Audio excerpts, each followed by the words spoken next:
ಚಿತ್ರದುರ್ಗ ಜಿಲ್ಲೆಯ ಚಳ್ಳಕೆರೆ ತಾಲೂಕಿನ ಸಮೀಪದ ಬೊಮ್ಮಸಮುದ್ರ ಕೆರೆಯಲ್ಲಿ ನಡೆಯುತ್ತಿರುವ ಅಕ್ರಮ ಮರಳು ಸಾಗಾಟ ಇದೀಗ ಆತಂಕಕಾರಿ ಸ್ವರೂಪವನ್ನು ಪಡೆದುಕೊಂಡಿದೆ.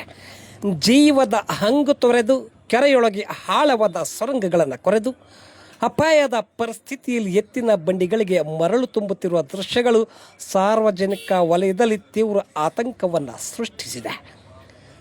ನಗರ ಸೇರಿದಂತೆ ವಿವಿಧ ಗ್ರಾಮಗಳಿಂದ ಪ್ರತಿದಿನ 10 ರಿಂದ 15 ಎತ್ತಿನ ಬಂಡಿಗಳ ಮೂಲಕ ಮರಳು ಸಾಗಾಟ ನಡೆಯುತ್ತಿದ್ದು, ಮೇಲಿನ ಕಪ್ಪು ಮಣ್ಣನ್ನು ತೆಗೆದು 5 ರಿಂದ 8 ಅಡಿ ಆಳದವರೆಗೆ ಸೊರಂಗವನ್ನು ಕೊರೆದು ಸುರಂಗದೊಳಗಿನ ಮರಳು ತೆಗೆಯಲಾಗುತ್ತಿರುವ ಎಂಬ ಆರೋಪವೂ ಸಹ ಕೇಳಿಬಂದಿದೆ. ಅಕ್ರಮ ಮರಳು ಹಾಗೂ ಮಣ್ಣು ದಂಧೆಯಿಂದ ಕೆರೆಯ ಸ್ವರೂಪವೇ ಬದಲಾಗಿದ್ದು, ಎಲ್ಲೆಂದರಲ್ಲಿ ಆಳವಾದ ಗುಂಡಿಗಳು ನಿರ್ಮಾಣವಾಗಿವೆ.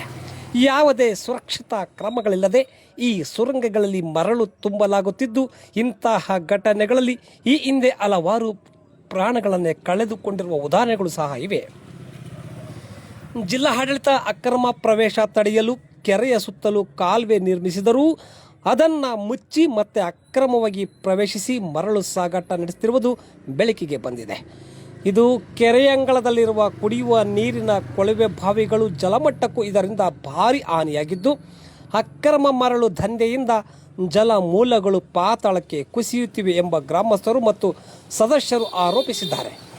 ಕೂಡಲೇ ಸಂಬಂಧಪಟ್ಟ ಅಧಿಕಾರಿಗಳು ಎಚ್ಚೆತ್ತುಕೊಂಡು ಈ ಅಪಾಯಕಾರಿ ಅಕ್ರಮ ಚಟುವಟಿಕೆಗೆ ಕಡಿವಾಣ ಹಾಕುವರೆ ಬೊಮ್ಮಸಮುದ್ರ ಕೆರೆಯಲ್ಲಿ ಸುರಂಗ ಮರಳು ದಂಧೆಗೆ ಬ್ರೇಕ್ ಬೀಳುತ್ತದೆಯೇ ಎಂಬುದನ್ನು ಕಾದು ನೋಡಬೇಕಿದೆ.